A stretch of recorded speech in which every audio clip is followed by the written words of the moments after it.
সবাইকে নমস্কার। আশা করি সবাই ভালো আছেন এবং সবাই সুস্থ আছেন। আবার একটি নতুন ভিডিও নিয়ে আপনাদের সবার সামনে আমি এসেছি। আমাদের সমস্ত প্রিয়জনেরা, সমস্ত খ্রিস্টীয় ভাই ও বোনেরা, আবারও আপনাদের আমাদের এই চ্যানেলে স্বাগতম। প্রভু যিশুর চরণে শতকোটি প্রণাম জানিয়ে আজকে আবারও আরেকটি নতুন টপিক, আরেকটি নতুন এপিসোড নিয়ে আপনাদের সামনে আমরা এসছি এবং আরেকটি বিষয় নিয়ে শুরু করব আলোচনা। আজকের যে আলোচনা আমরা আমাদের পবিত্র বাইবেল থেকে রেখেছি, আমরা এমন এক রাজার কথা আলোচনা করব যিনি খুব বিচক্ষণ এবং বুদ্ধিসম্পন্ন রাজা ছিলেন। আমরা আজকে যে রাজাকে নিয়ে কথা বলছি সেটা আমাদের পবিত্র বাইবেল থেকে একজন বিশেষ রাজা। উনার ব্যক্তিত্ব, উনার কাজকর্ম, উনার বিচার ব্যবস্থা ছিল খুবই সুবুদ্ধিসম্পন্ন বিচার ব্যবস্থা এবং বিচক্ষণ একজন রাজা বলে উনি পরিচিত ছিলেন। আর এই রাজা ছিলেন রাজা সলোমন, দাউদের পুত্র, ডেভিডের পুত্র রাজা সলোমন। ওনার শুরুটা কিন্তু ভালোই ছিল, কিন্তু শেষটা, পরিণতিটা ওনার পতন দিয়ে, ওনার রাজ্যের, সাম্রাজ্যের বিশৃঙ্খলা দিয়ে শেষ হয়েছে। তাহলে বন্ধুরা, এই রাজার কেনই বা শুরুটা ভালো ছিল এবং কেনই বা পতনটা খুব, শেষটা বলতে গেলে খুব খারাপ ছিল, আমরা আজকে আমাদের ভিডিওতে জানব এবং আপনাদের সামনে আমরা সেই বিষয়গুলো তুলে ধরব। সদাপ্রভুর অবাধ্য যদি আমরা হই বা কেউ যদি সদাপ্রভুর অবাধ্য হয়, যদি কথা ওনার না শুনি, যিনি আমাদের রাস্তা দেখিয়েছেন, যিনি আমাদেরকে ভালোবাসেন, ওনার কথা যদি আমরা না শুনি, ওনার মতে যদি আমরা না চলি, তাহলে আমাদের অন্ধকার, আমাদের পতন অবশ্যম্ভাবী। সেটা কেউ বাধা দিতে পারবে না, সেটা হবেই। তাই আজকের যে আমাদের আলোচ্য বিষয়, সেই রাজা সলোমনকে নিয়ে। রাজা সলোমনের একটি অবাক করা বিচার ব্যবস্থা ছিল এবং উনি যে বিচক্ষণ, সেই বুদ্ধিসম্পন্ন, সেই বিচারের মাধ্যমেই সবাই জানতে পেরেছিল। এবং বন্ধুরা, সেই বিচার ব্যবস্থা কী ছিল বা সেই সভাতে কি হয়েছিল, সেটা খুবই জানার ইচ্ছে করে। একবার দুজন মহিলা একটি শিশুকে নিয়ে রাজদরবারে উপস্থিত হয়েছিলেন রাজা সলোমনের কাছে। দুজন মহিলা, দুজন মাই ওই একটি ছেলের অধিকার পাওয়ার চিন্তা করেছিল এবং বলেছিল যে আমরাই, একজন বলেছিল উনি, ওই শিশুটাই আমার ছেলে, আরেকজন মহিলা বলেছিল ওই শিশুটাই আমার ছেলে। তাহলে রাজা সলোমন একটি পরীক্ষার মাধ্যমে উনি বের করতে পেরেছিলেন যে ওই শিশুটির আসল মা কে ছিল। ওনারা যখন তর্ক বিতর্ক শুরু করেছিলেন, তখন রাজা সলোমন বললেন যে একটি তরোয়ার নিয়ে আসো আর এই শিশুটিকে দুটুকরো করে দিয়ে দাও। তখন ওর আসল মা যিনি ছিলেন, তিনি বললেন যে না রাজা মহাশয়, আমার ওকে লাগবে না, ওই মহিলাটিকেই ওকে দিয়ে দিন। তখন রাজা সলোমন জিনিসটা ভালো করে বুঝতে পেরেছিলেন যে ওই শিশুটির আসল মা ওই মহিলাটিই হবে যিনি ওর মৃত্যু দেখতে চাইছিলেন। ওনার পিতা ছিলেন সদাপ্রভু ঈশ্বরের বিশ্বাসী এবং খুব দয়ার পাত্র। উনি সদাপ্রভুর প্রত্যেকটি কাজকর্ম, প্রত্যেকটি আদেশ পালন করতেন এবং প্রভুর কথা মতো উনি চলতেন। সেই একইভাবে উনি চেয়েছিলেন যে ওনার পুত্র মানে রাজা সলোমনও ডেভিডকে অনুসরণ করুক, ওনার পরে ওনার স্থলাভিষিক্ত হলে ওনার পুত্রও যেন সেই সদাপ্রভুকেই সবসময় মানে এবং মেনে চলে এবং ঈশ্বর বিশ্বাসী হয়। কিন্তু আজকের আমাদের এই ভিডিওতে আমরা আলোচনা করব যে এমন কি ঘটেছিল, এমন কি বিষয়ের সৃষ্টি হয়েছিল যেটাতে রাজা সলোমন ওনার পিতার মতো হতে পারেননি এবং ওনার আমরা একটা পতন, আমরা একটা ভাঙ্গন দেখতে পাই।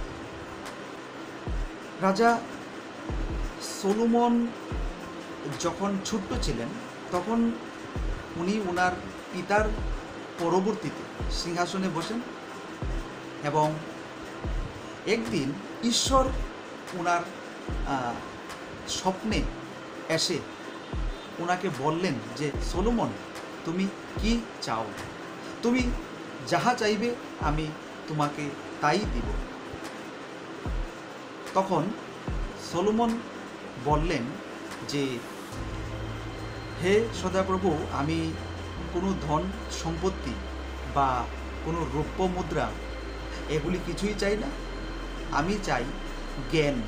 আমাকে আপনি জ্ঞান দিন, জ্ঞানের ভাণ্ডার দিন, যাতে করে আমি সমাজের আরও সুন্দর করে বিচার ব্যবস্থা করতে পারি। আমার বিচার সভায় কেউ যাতে মুখ ফিরিয়ে না যায়। আমার বিচার ব্যবস্থা হবে একদম শুভবুদ্ধি সম্পন্ন রাজার মতো, বিচক্ষণ বুদ্ধি নিয়ে আমি বিচার ব্যবস্থা করব। এই বলে ঈশ্বর সদাপ্রভু ওনাকে বরদান দিলেন, ওনাকে বললেন ঠিক আছে, তুমি যেহেতু কোনো কিছু টাকা পয়সা ধন দৌলত তুমি কিছু চাও না, তোমাকে আমি এই সবগুলি দেব। তোমাকে জ্ঞান দেওয়ার সঙ্গে সঙ্গে আমি ওই সব জিনিস দিয়েও তোমাকে সমৃদ্ধ করব। তুমি তোমার কাজ করো, ভালোভাবে চলো এবং আমার কথা মতো তুমি এগিয়ে যাও। তিনিও সদাপ্রভুর কথা মানলেন এবং উনি ওনার কাজকর্ম, যে রাজসভার বিচার ব্যবস্থা বা মানুষের বিভিন্ন কাজকর্ম দেখাশোনা করা, মানুষের সাহায্য করা, এগুলো উনি পালন করতে লাগলেন, দেখতে লাগলেন। কিন্তু আমাদের আলোচনায় আমরা একটা জিনিস আমরা দেখতে পাই যে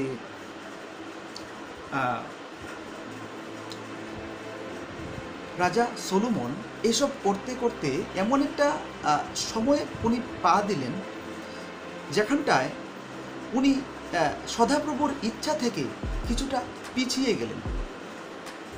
সদাপ্রভু যে বিষয়গুলোতে ওনাকে বারণ করেছিলেন, সদাপ্রভু যে বিষয়গুলিকে ওনাকে মননে শরীরে রাখতে বলেছিলেন, সেই রাস্তা থেকে কিন্তু সলোমন কিছুটা দূরে সরে গিয়েছিলেন।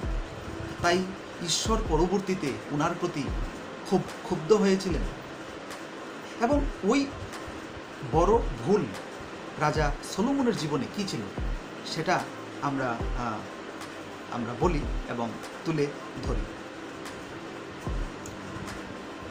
রাজা সলোমন কিছু বিদেশিনীদের প্রেমে আসক্ত হয়েছিলেন এবং উনি পরবর্তীতে ওই বিভিন্ন রাজাদের মেয়েদের উনি স্ত্রী বানিয়েছিলেন। এমনকি উনি 700 বিদেশিনীকে বিবাহ করেছিলেন এবং ওনার আরও 300 উপপত্নী তিনি রেখেছিলেন। সেটা প্রথম ধাপে হয়েছিল। এরপর উনি যখন বিবাহ সূত্রে বন্ধন হয়েছিলেন, স্বাভাবিকভাবে ওনার স্ত্রীরা বিভিন্ন দেশ থেকে, বিভিন্ন কালচার থেকে, বিভিন্ন ধর্ম থেকে এসেছিলেন। কিন্তু বিভিন্ন ধর্ম থেকে আসার কারণে, বিভিন্ন কালচার থেকে আসার কারণে রাজা সলোমনকে ওনার স্ত্রীরা বিভিন্নভাবে মূর্তি পূজার জন্য, বিভিন্ন দেবদেবীর পূজার জন্য আকৃষ্ট করে রেখেছিলেন।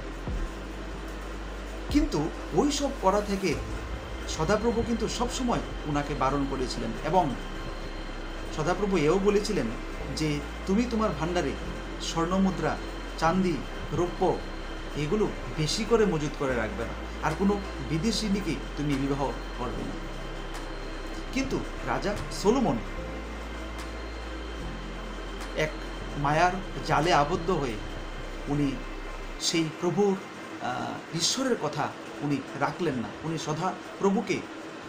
সদা প্রভুর থেকে উনি মুখ ফিরিয়ে নিলেন, এবং উনি কি করলেন, উনি ওনার নিজের মতামত নিয়ে উনি 700 বিদেশিনী স্ত্রীকে, মানে মেয়েদেরকে উনি স্ত্রী রূপে গণ্য করে নিলেন, এবং আরও 300 উপপত্নী রাখলেন।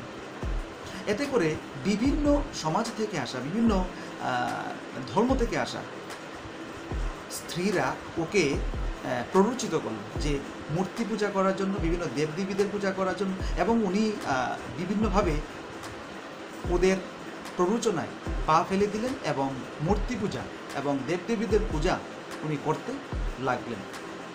এতে করে ঈশ্বর ওনার প্রতি ক্ষুব্ধ হয়েছিলেন এবং ওনাকে পরবর্তীতে বললেন যে তুমি যেহেতু আমার অবাধ্য হয়েছো, তুমি আমার কথা রাখোনি, তুমি আমার যে রাস্তা আমি তোমাকে দেখিয়েছিলাম সেই রাস্তা থেকে তুমি দূরে সরে গেছো, তাহলে তুমি তোমার রাজ্যকে তুমি মৃত্যুর পর সেটাকে আমি 2 ভাগ বিভক্ত করে দেব এবং এক বিশৃঙ্খলার সৃষ্টি হবে।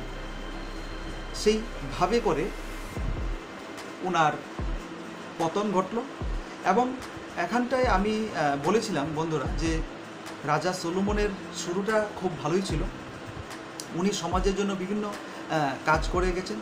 যে জেরুসালেমে যে মন্দির, সেই মন্দির নির্মাণ করেছিলেন, এবং আরও বিভিন্ন তৎসঙ্গে যা যা করার উনি করেছিলেন। উনি প্রথম দিকে ঈশ্বরের সমস্ত, সদাপ্রভুর সমস্ত বাক্য, সদাপ্রভুর সমস্ত কিছু উনি মেনেছিলেন, কিন্তু শেষ পর্যন্ত উনি যেভাবে জীবনে এক বড় ভুল করেছিলেন, সেই ভুলের জন্য কিন্তু ওনাকে ঈশ্বর এক ভীষণভাবে দণ্ড দিয়েছিলেন। এইভাবে করে রাজা সলোমনের কাহিনী আমরা দেখতে পাই। বন্ধুরা, রাজা সলোমনের উনি যে একজন বিচক্ষণ রাজা ছিলেন এবং ওনার শাসন ব্যবস্থা যে বিশেষভাবে সবাইকে আকৃষ্ট করেছিল, এটা আমরা একটি বিশেষ অধ্যায়ে আমাদের পবিত্র বাইবেল থেকে আমরা পেয়ে থাকি, যেটা সলোমনের বিচার ব্যবস্থা নামে পরিচিত ছিল।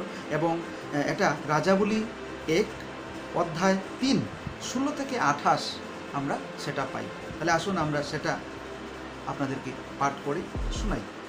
কি সেই বিষয় ছিল যে বিচার ব্যবস্থার জন্য ওই ইসরায়েলের বিভিন্ন জায়গা থেকে বিভিন্ন আনাচে কানাচে ওনার নাম যশ ছড়িয়ে পড়েছিল। এটা আমাদের অধ্যায় 3 রাজাবলী 1 16 থেকে 28। এদিকে 2 12 বনিতা রাজার কাছে এসে তার সামনে দাঁড়িয়েছিল। তাদের মধ্যে একজন বলল, হে আমার প্রভু, আমায় ক্ষমা করবেন। এই মহিলাটিও আমি একই বাড়িতে থাকি ও সে আমার সঙ্গে থাকতে থাকতেই আমার একটি সন্তান হলো। আমার সন্তান হওয়ার 3 দিন পর এরও একটি সন্তান হলো। আমরা তো একাই ছিলাম, সেই বাড়িতে আর কেউ ছিল না, শুধু আমরা 2জনেই ছিলাম। সেদিন রাতে ওই মহিলাটির ছেলে মারা গেল, কারণ সে তার উপর শুয়ে পড়েছিল। তাই মাঝরাতে আপনার এই দাসী যখন ঘুমিয়েছিল, তখন ঘুম থেকে উঠে আমার পাশ থেকে আমার ছেলেকে এই মহিলা সরিয়ে নিয়েছিল। এ আমার ছেলেকে নিজের বুকের কাছে রেখে তার মৃত ছেলেকে আমার বুকের কাছে শুয়ে দিয়েছিল। পরদিন সকালে আমি ঘুম থেকে উঠে যেই না আমার ছেলেকে দুধ খাওয়াতে গিয়েছি, দেখি সে মরে পড়ে আছে। কিন্তু আমি যখন সকালের আলোয় খুব কাছ থেকে তাকে দেখলাম, তখন বুঝলাম যে এ সেই ছেলে নয় যাকে আমি জন্ম দিয়েছিলাম। অন্য মহিলাটি বলে উঠেছিল, তা নয়, জীবিত ছেলেটি আমার ছেলে, মৃত ছেলেটি তোমার। কিন্তু প্রথম জন জোর দিয়ে বলল, তা নয়, মৃত ছেলেটি তোমার, জীবিত ছেলেটি আমার। আর তারা রাজার সামনেই এক বিতর্কে জড়িয়ে পড়ল। তর্কাতর্কি সেই জায়গাতে শুরু হলো। রাজামশাই বললেন, একজন বলছে আমার ছেলে জীবিত আর তোমার ছেলে মৃত, আবার অন্যজন বলছে তা নয়, তোমার পুত্র মৃত আর আমার ছেলে জীবিত। পরে রাজামশাই বললেন, আমার কাছে একটি তরোয়াল নিয়ে এসো। তখন তারা রাজার জন্য একটি তরোয়াল নিয়ে এসেছিল।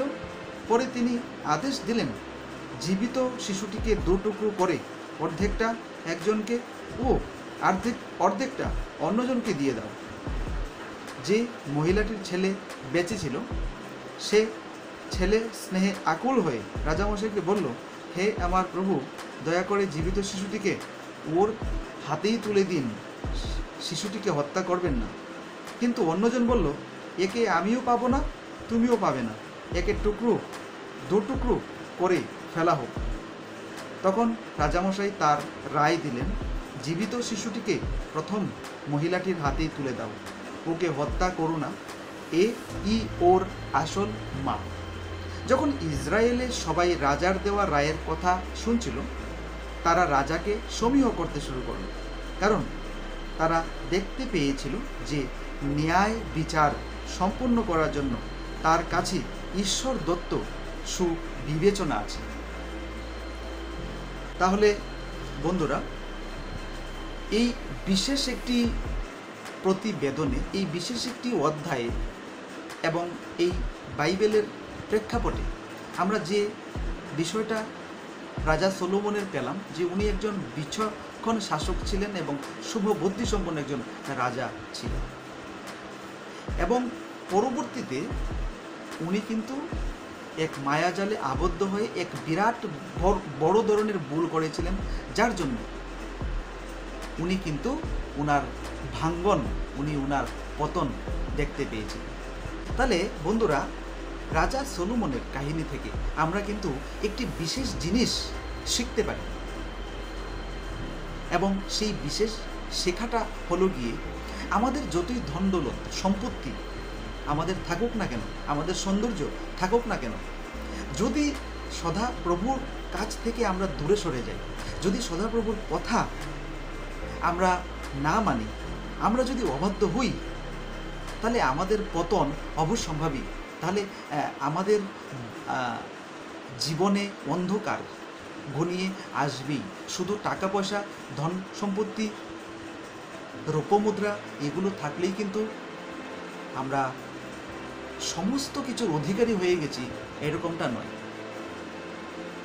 যদি সদাপ্রভুর আশীর্বাদ, যদি ঈশ্বরের আশীর্বাদ আমাদের জীবনে না থাকে, যদি আমরা ওনার অবাধ্য হয়ে চলতে চাই, তাহলে আমাদের জীবনটা কিন্তু একেবারেই অন্ধকারে পরিচালিত হবে, একটা বিপথে পরিচালিত হবে। সেই শিক্ষাই আমরা আমাদের পবিত্র বাইবেল থেকে, যে সলোমন রাজার কথা আমরা পাই। আজকে আমাদের ভিডিও এই পর্যন্তই থাকবে। আমরা আশা করছি সবাই আজকে আমাদের যে টপিকটা ছিল বন্ধুরা, এবং আমার সমস্ত প্রিয়জনেরা, খ্রিস্টীয় ভাই বোনেরা সবাই বুঝতে পেরেছেন, এবং আপনাদের সামনে আমরা আমাদের পবিত্র বাইবেল থেকে বিভিন্ন টপিক, বিভিন্ন কিছু তুলে ধরি আপনাদেরকে বিভিন্ন বিষয়ে জ্ঞান দেওয়ার জন্য, যাতে করে আপনারাও বিভিন্ন বিষয়, খুঁটিনাটি বিষয় আছে আমাদের পবিত্র বাইবেল থেকে, সেগুলো জানতে পারেন। তাই আবারও আমাদের সদাপ্রভু ঈশ্বর, আমাদের প্রভু যীশুখ্রিস্টের পায়ে শতকোটি প্রণাম জানিয়ে আমাদের আজকের এই ভিডিও আমরা শেষ করব। সবাই আবারও ভালো থাকবেন, আবারও সুস্থ থাকবেন। আমেন। হালেলুয়া।